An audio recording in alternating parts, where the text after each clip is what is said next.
Number 1, pook sapot.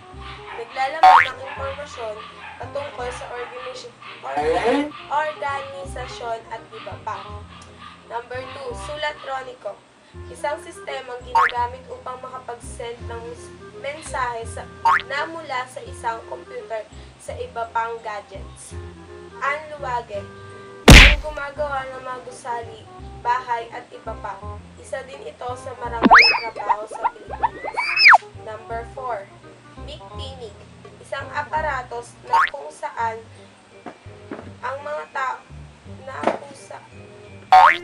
isang aparatos sa kung sinong mga taong makikipag-usap o kumanta upang i-record ang kanilang mga tinig o upang gumawa ng mga tunog na mas malakas pa.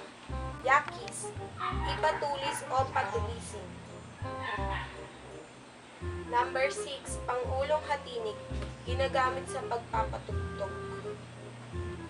Number 7, panginain, isang programa para sa mga telepono at computer.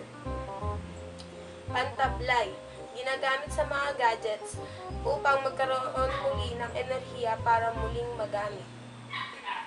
Number 9, kawingan, picture o larawan sa isang website.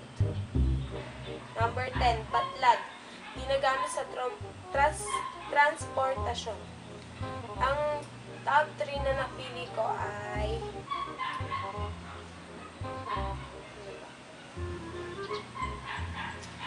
sa aming kumpanya, kailangan kong araw-araw na makapagbigay ng sulat troniko sa aking boss. Number 2, anluwage. Ang tatay ko ay isang anluwage. Number 3, pangulong hatinig. Sa araw-araw ay gumagamit ako ng pangulong hatinig.